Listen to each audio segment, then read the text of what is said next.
এই তুই কি একটা কুম্ভকর্ণ নেহা? এত কত ঘুম আছে তোর? রাতে এত ঘন্টা ঘুমাইলি, সকালে এখন সারা দুপুর ঘুমিয়ে সন্ধ্যাও চোখ খুলতে পারছিস না। নেহার ঘুম জড়ানো কণ্ঠ। ছাড়ুন, ঘুমাবো আমি। সবাই যাও রুম থেকে। নিখিল ব্যস্ত হাতে নেহার গালে হাত রাখলো। অসুস্থ তুই? কি হয়েছে বল। এত ঘুম তো স্বাভাবিক না। নেহা বুঝে আসা চোখ খোলার চেষ্টা করে বলল, ঘুমের ওষুধ খেয়েছি। বিছানায় বসে থাকা সাব্বির যেদিন বৃষ্টি একত্রে বলে উঠল, কেন? তুই কি আত্মহত্যা করতে চাইছিলি নেহা? নিখিল একটা জোরে ধমক দিল। তিনজন আশপাশ দেখলো ভয় নিয়ে। নেহা বিরক্তি নিয়ে বলল, ঘুম আসছিল না তাই খেয়েছি, মরতে যাব কোন সুখে। উফ, যাও তো তোমরা, সত্যি আমার ভীষণ ঘুম পাচ্ছে। নিখিল এবার নেহার চোয়াল আলতো হাতে চেপে ধরে বলল, ঘুমের জন্য কি অন্য কোনো উপায় ছিল না? রাগ করে ঘুমানোর জন্য ওষুধ খেতে হবে কেন তোকে? নেহা নিখিলের হাত ঝাপটা মেরে ছাড়িয়ে নিয়ে বলল, আমি কারো প্রতি রাগ দেখাই না। যত রাগ আছে সব নিজের ওপর। আমার জীবন যা খুশি করব। আপনি এখান থেকে যান তো, ঘুমাবো। নিখিল দাঁতে দাঁত চেপে বলে, তোরা রুম থেকে বের হতো, এর ডোজ নেওয়ার সময় হয়েছে। তিনজন সুরসুর করে রুম থেকে বেরিয়ে গেল। নেহা টলমল পায়ে গিয়ে বিছানার মাঝ বরাবর শুয়ে পড়ল। নিখিলের প্রতি এত রাগ হয়েছিল সকালে, ঘুমানোর কত চেষ্টা করলো, কিন্তু কোনো উপায় দেখতে না পেয়ে দাদির রুম থেকে চুপি চুপি ওষুধ নিয়ে খেতে ঘুম পেল দুপুরের দিক। নিখিল এগিয়ে গিয়ে পাশে বসলো। নেহা মুহূর্তে ঘুমে বিভোর। নেহার চুলে হাত বুলিয়ে হাত ছড়াতে নিলেই নেহা নিখিলের হাত আঁকড়ে ধরল। দু হাতে জড়িয়ে কানের পাশে রেখে নিজের গাল রাখলো হাতে, যেন আরামের বালিশটা খুঁজে পেয়েছে। নিখিল হাসলো। নেহা ঘুমের মাঝেই চোখ মুখ কুঁচকে ফেলতে চাইলো, যেন খুব বাজে কোনো স্বপ্ন দেখছে। নেহার ঠোঁট নড়ে উঠল বিড়বিড় করে, কি যেন বলছে। নিখিল মুখ এগিয়ে নিয়ে গেল শোনার জন্য। তুই অনেক খারাপ নিখিল। এতটুকু কথা স্পষ্ট শুনলো নিখিল। স্বপ্নে তার সাথে কথা বলছে। নিখিলের পকেটে থাকা মোবাইলটা বেজে উঠল। নেহার মাথার কাছ থেকে হাত সরিয়ে নিতেই নেহা আবার আঁকড়ে ধরল। এবার নেহা টি শার্টের হাতায় খামচে ধরেছে। আছোয়া থেকে এবার ব্যালেন্স হারিয়ে নিখিল শুয়ে পড়ল বিছানায়। নিখিল মোবাইলটা এক পাশে রেখে দিল। নেহা উষ্ণতা খুঁজে এসে আষ্টে পিষ্টে জড়িয়ে ধরল নিখিলকে। নিখিল হেসে ফেললো। এবার জেগে থাকলে এই মেয়ে কোনোদিন এভাবে ধরতো? উল্টো নিখিল ধরলে বলে উঠতো, সরুন সরুন। নিখিল নেহার কপালে উষ্ঠ ছোঁয়ালো। নিখিলের সম্পূর্ণ নজর নেহার মুখের ওপর। ক্ষণে ক্ষণে ঠোঁট উল্টাচ্ছে। নিখিল দেখলো আগ্রহ নিয়ে। কিছু সময় কাটলো এভাবে। নিখিল তাকিয়ে দেখলো অনিমেষ। মেয়েটা বিড়বিড় করে আবার বলল, কেন চলে যাবেন? ভালোবাসি তো খাড়ু। নিখিলের যেন পিলে চমকে উঠলো। নেহা কাকে ভালোবাসে বলল? নিখিলের নাম তো ন দিয়ে শুরু, খা দিয়ে কার নাম? এই অস্পষ্ট সামান্যতম কথাটিতেই নিখিলকে এলোমেলো করতে যথেষ্ট। নিখিল এবার হিসাব মিলাতে বসলো। নেহা বিয়ে করতে চায়নি, পালিয়েছিল। বিয়ের প্রথম রাতেও নেহাকে জিজ্ঞেস করেছিল কাকে ভালোবাসে, বলেনি। কয়েকবার বৃষ্টি আর ওর মুখে শুনেছে কাউকে নেহা ভালোবাসে। ওই দিনও বলল নেহা নিখিলকে ভালোবাসে না, অন্য কাউকে ভালোবাসে। কে সে যাকে নেহা ভালোবাসে? বারবার একই ঘটনা কখনো কাকতালীয় হতে পারে না। নিখিলের বুকে তীব্র ব্যথার সৃষ্টি হচ্ছে। তার অবুঝ পাখিটা তাহলে অন্য কাউকে ভালোবাসে? নেহা কি ওর সাথে থাকতে তাহলে এই কারণে না করছে? বিদেশ কি ওই ছেলেটার কাছে যেতে চায়? নিখিল ঘুমন্ত নেহার তুলতুলে শরীরটা শক্ত করে জড়িয়ে ধরে বলে, কোথাও যাস না তুই প্লিজ, কথা দিয়েছিলি নেহা। কেন অন্য কাউকে ভালোবাসতে হবে তোর? আমাকে ভালোবাসা যায় না জানি, একটু বেশি রাগ দেখায়, তাই বলে চলে যাবি? কোথাও যেতে দিব না আমি। দরকার পড়লে এই ছেলেকে নিজ হাতে খুন করব, তাও তুই আমার ছাড়া অন্য কারো হতে পারবি না। রাতে খাবার টেবিলেও নেহার দেখা নেই। শাহ আলম চৌধুরী ছেলের উদ্দেশ্যে বলল, তুমি কাল ভোরে সিলেট যাচ্ছ অফিসের কাজে। কাজ এক সপ্তাহের মতো লাগবে শেষ হতে। শহীদুল চৌধুরী চমকালেন, বড় ভাই আবার কোন কাজে পাঠাচ্ছে নিখিলকে?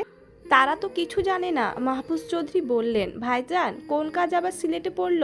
আমরা তো কিছু জানি না। নিখিল বর্তমানে তো মেন অফিসে চাকরি করে না, সামান্য একজন এমপ্লয়। ও আমাদের দ্বিতীয় ব্রাঞ্চের ওখানটায় একটা কাজ আছে, নতুন ডিল হবে। যেহেতু ওর অভিজ্ঞতা ভালো, তাই কাজটা ওকেই দিতে চাচ্ছি। নিখিল গমগমে কণ্ঠে বলল, আমার থেকে আরও উচ্চ পর্যায়ের কর্মী আছে আপনার অফিসে, তাদের না দিয়ে আমাকে দিয়ে কাজ করালে অন্যায় হবে তাদের প্রতি। তোমার থেকে সাজেশন চাইনি আমি। চাকরি করতে হলে আমার নিয়ম মেনে করতে হবে। যতই জেদ ধরে বসে থাকো না কেন, ভুলে যাবে না আমাদের পরে এই অফিসের দায়িত্ব তোমাকে আর সাব্বিরকেই নিতে হবে। রূপ বড় হলে ও নিজেও যোগ দিবে, আমি যাব না, যেতে তোমাকেই হবে। কথাটা বলে রেগে টেবিল ছেড়ে উঠে গেলেন শাহ আলম চৌধুরী। হামিদা বেগম তপ্ত শ্বাস ছাড়লেন। বাপ ছেলের এই ঠোকাঠুকি কবে যে শেষ হবে কে জানে। নিখিলের মেজাজ এমনিতেই খারাপ, তার উপর এখন এই কথা শুনে আরো বিগড়ে গেল মাথা। নেহার থেকে ওর জবাব চায়। এত কেন লুকোচুরি? ও তো বলেছে নিজের মনের কথা নেহাকেও আজ বলতেই হবে।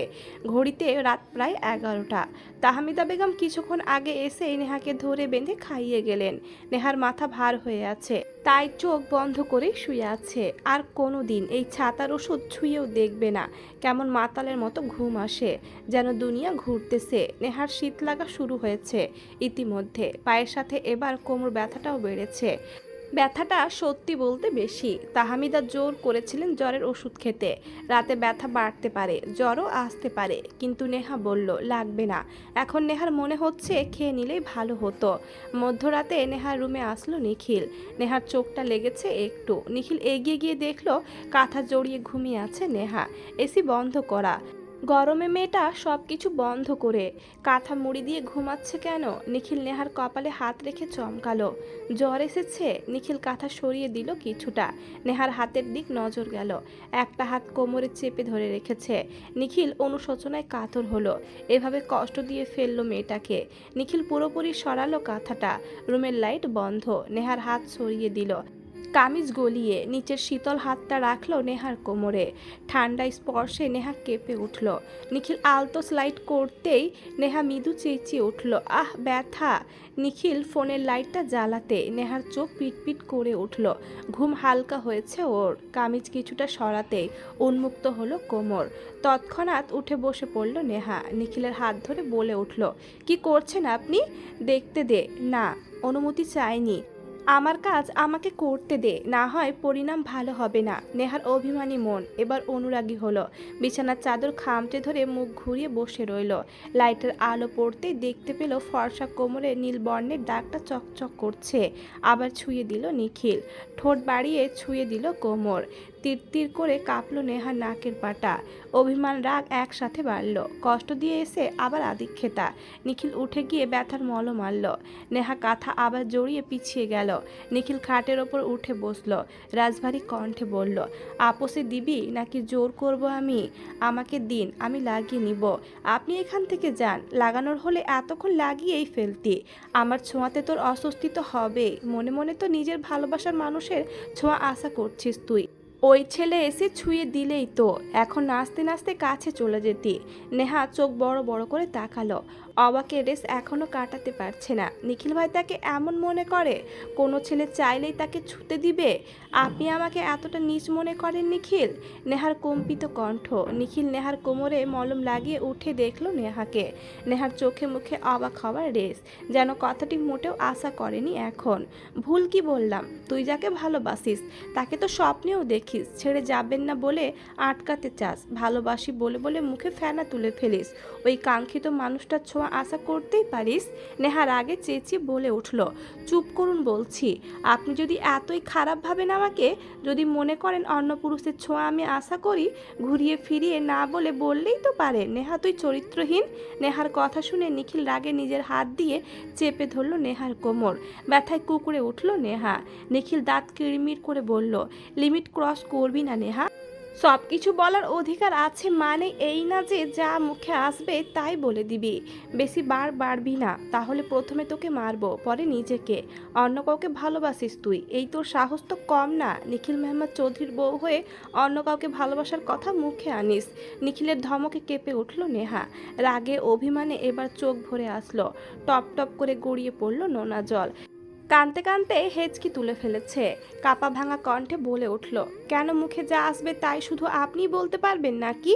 না জেনে শুনে সবসময় রাগ দেখান, বারবার কষ্ট দেন, কিছু বলতে গেলেই তো ধমক দেন।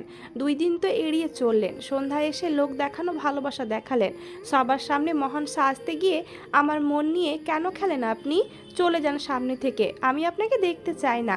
আর চোখের সামনে যে মানুষটা আমার সম্পর্কে এইরকম ধারণা রাখতে পারে তাকে চাই না আমি। আমি লোক দেখানো ভালোবাসা দেখাই? আমার ভালোবাসাকে এই মনে হয়েছে তোর? চলে গেলে শান্তিতে থাকবি? তাহলে আর আসবো না তোর সামনে।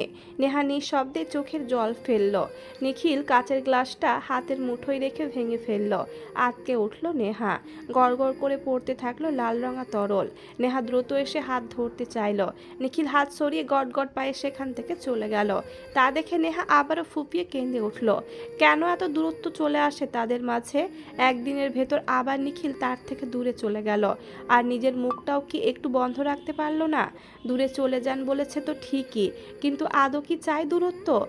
নিখিলকে না দেখে নেহা কি করে থাকবে? নেহা ঠিক করে নেয় সকালে গিয়ে রাগ ভাঙাবে, যেভাবেই হোক নিখিলকে বোঝাবে সে শুধু নিখিলকেই ভালোবাসে, অন্য কাউকে না। সকাল 7টায় তড়ি ঘড়ি করে ঘুম থেকে উঠল নেহা। ফ্রেশ হয়ে দৌড় লাগালো নিখিলের রুমের দিকে। পা ব্যথা যেন উবে গেছে। নেহা বার কয়েক ডাকলো, নিখিল, নিখিল, আপনি কি শুনতে পাচ্ছেন? রুমে গেল না নেহা। যতই রাগ ভুলে আসুক, নিখিল ওকে যতক্ষণ না রুমে যেতে বলবে ততক্ষণ যাবে না। নিখিলের সারা শব্দ না পেয়ে নেহা নিচে নামলো। ইতিমধ্যে অনেকেই খাবার টেবিলে, শুধু বাড়ির পুরুষরা নেই। নেহা গিয়ে বসলো বৃষ্টির পাশে। নেহা কণ্ঠ খাদে নামিয়ে জিজ্ঞেস করলো, তোর ভাই কই রে? কেন, তুই জানিস না? তোকে বলে যায়নি? সিলেট গেছে অফিসের কাজে, রাতে বলল যাবে না, কিন্তু ভোর হওয়ার আগেই বেরিয়ে গেল। নেহা চোখ বড় বড় করে তাকালো। নেহার চাহনি দেখে বৃষ্টি বুঝলো নেহা কিছুই জানে না। নেহার হাস্য উজ্জ্বল মুখে মুহূর্তে ঘন অন্ধকার নেমে আসলো। হামিদা বেগম এসে বলল, কি রে নেহা, নিখিল তোকে না বলেই চলে গেছে মানে? আবার ঝগড়া করেছিস দুজন? নেহা ঝটপট মাথা নাড়িয়ে না করলো, না না বড় মা, ঘুমাচ্ছিলাম তো তাই ডাকিনি, তুমি চিন্তা করো না, সব ঠিক আছে, সময় হলে ফোন দিবে। তাহমিদা বেগম মেয়ের মিথ্যা ধরে ফেললো, তবুও কিছু বলল না। সম্পর্কে কথা কাটাকাটি হবে, মনোমালিন্য হবে, এসব আবার মিটেও যাবে। কিছু দূরত্বে ভালোবাসা বাড়বে, মায়া বাড়বে, দুজন দুজনের জন্য টান অনুভব করবে। থাকুক কিছু বিষাদবহর, মিষ্টি পূর্ণতার অপেক্ষায়। সকাল গড়িয়ে রাত হলো। নিখিল একটা বারের জন্য ফোন দেয়নি, একটা ছোট মেসেজও দেয়নি। এত রাগ মানুষটার। নিজের কি দোষ নেই, নাকি সব দোষ শুধু নেহার একার? দূরে যেতে বলেছে তাই বলে সত্যি সত্যি চলে যাবে? নেহার মন আকাশে মেঘ জমলো। বারান্দার গ্রিল জড়িয়ে দাঁড়িয়ে রইল গেটের দিক তাকিয়ে। রোজ সে এমনটা করে নিখিলের আসার অপেক্ষায়। তবে আজ মানুষটি আসেনি, কালকে আসবে। নেহাকে অপেক্ষা করবে তার জন্য। নেহা মোবাইল উঁচিয়ে খারুস নামে সেভ করা নাম্বারটায় ফোন দিল। রিসিভ করেনি কেউ। নেহা পরপর 30টা কল দিয়েছে, প্রথমে রিসিভ না করলেও এবার মোবাইল বন্ধ বলছে। নেহার আগে নিজের মোবাইলটা বিছানায় ছুঁড়ে মারল। এই ভালোবাসা মানুষকে এত পোড়ায় কেন? ভালোবাসা শুধু উপহার দেয় নির্ঘুম রাত, বিষণ্ণতা, বুক ভিজিয়ে ফেলার মতো অশ্রু বাড়িধারা। রাগ সহ্য করতে না পেরে শেষে নেহা হু হু করে কেঁদে উঠল। নিখিল আসলে চাই না নেহার সাথে কথা বলতে। নেহার কথা তো তার নিকট ফ্যাচফ্যাচানি লাগে, বিরক্তি আসে, তাই চলে গেছে ভালো থাকার জন্য। নেহাও আর বিরক্ত করবে না, থাকুক নিজের মতো। নেহাও থাকবে আগের মতো। আসলে নিখিল নামক মোহমায়া তার জীবনে আসে ধোঁয়াশার মতো। ভালোবাসি বলেও ছেড়ে যায়, বুকে টেনে নিয়েও তীব্র বিরহে পোড়ায়। কাটলো আরও 2 দিন। নেহা চুপচাপ থাকলো একদম। 3 বেলা খাওয়ার সময় ছাড়া তাকে পাওয়া যায় না। দরজা আটকে বসে থাকে, না হয় ছাদে উদাস হয়ে বসে থাকে। সাব্বির, জেরিন, বৃষ্টি মিলেও আড্ডা দিতে আনতে পারেনি তাকে। 3জনের মন খারাপ ভীষণ। তাদের দলের প্রাণবন্ত মানুষটি আজ নিশ্চুপ। ভালোবাসায় বুঝি মানুষ এত পরীক্ষাও দেয়? শরতের আকাশে আজ গুমর গুমর শব্দ করে বৃষ্টি নামলো। বৃষ্টির উত্তাপে কাটবে কিছু মানুষের বিষণ্ণতা। নেহা এক মনে আকাশের দিকে তাকিয়ে থেকে ভিজল। গেয়ে উঠল আকাশ পানে, ওই অনেক দূরে যেমন করে মেঘ যায় গো উড়ে, কই তাহার মতো তুমি আমার কাছে কবু আসো না তো। সকালে সবাইকে এক প্রকার চমকে দিয়ে বাড়িতে আসলো সেতারা বেগমের একমাত্র মেয়ে। মেয়ের জামাই আর নাতি নাতনি বাড়ি মেতে উঠল খুশিতে, জলমলে হয়ে উঠল বাড়ির প্রতিটি মানুষের মুখ। নেহা একদম হাসি খুশি হয়ে নিচে নামলো। অন্যের সামনে নিজের দুঃখ প্রকাশ করার মতো বোকামি আর কিছু হয় না। নেহাকে জড়িয়ে ধরলো তার ফুপ্পি নাহার বেগম। ছোট ভাইয়ের মেয়েকে তিনি বরাবরই একটু বেশি ভালোবাসেন। যে বা ফারহানও মিশে গেছে সবার সাথে। শেষবার এসেছিল 5 বছর আগে। মেহমানের আগমনে কাজ বাড়ল গৃহিণীদের। সেতারা বেগমও গেছেন আজ রান্নাঘরে। 3 বউ মিলে তাকে ঠেলে বের করলো। সেতারা এসে বসলেন সোফায়। নাহার বেগম সবার উদ্দেশ্যে বলল, আমার বড় ছেলেটা কই? নিখিলকে দেখছি না কেন? ভাইগুলো তো কাজে চলে গেল। আমার ছেলেটাকেও কি তাদের মতো বানিয়ে ফেলেছে নাকি? সেতারা বেগম বললেন, কাজে গেছে সিলেটে। আহ, আমার নাতনিটার কি কষ্ট। শুধু কাজ আর কাজ। সেতারা বেগম নেহাকে জিজ্ঞেস করলো, কি রে, তোকে নিখিল ফোন করে তো নাকি? বউ রেখে তো একদিন থাকতে পারে না। 3 দিন হতে চললো, দূরে থাকছে, কি জানি কোন অবস্থায় আছে আমার নাতিটা। নাহার বেগম সহ অবাক হলো জেবা। ফারহান। জেবা বলে উঠল, ভাইয়া বিয়ে করেছে কবে? বউ কোথায়? কি বলছো নানু? সেতারা বেগম হেসে বলে উঠল, আর বলিস না, নিখিলটা এত পাগল, একদিন হুট করে এসে বলল নেহাকে সে ভালোবাসে, বিয়ে করবে। সেই দিনই বিয়ে পড়াতে হলো, কাউকে কিছু না জানিয়ে। নেহার বেগম বললেন, তাই বলে একমাত্র ফুপুকেও বলবে না? সেতারা বেগম মেয়েকে বুঝিয়ে বললেন। জেবা তো খুশিতে লাফিয়ে গিয়ে নেহাকে জড়িয়ে ধরল। নেহা বেবি, তুই আমার ভাবি হয়ে গেলি রে। সাব্বির মুখ তেতো করে বলল, ধীরে বৎস ধীরে। নিখিল ভাই যদি জানে তার বউকে তুই এভাবে চেপে ধরেছিস তো তোকে কিক মেরে দুনিয়া ছাড়া করে দিবে। ফারহান বলে উঠল, বা, নিখিলের তো দেখি বেশ উন্নতি হয়েছে। এর মতো তিতা করলা যে ভালোবেসে বিয়ে করবে, এটা তো অবিশ্বাস্য কাহিনী। নেহা চুপচাপ সবার কথা শুনলো শুধু।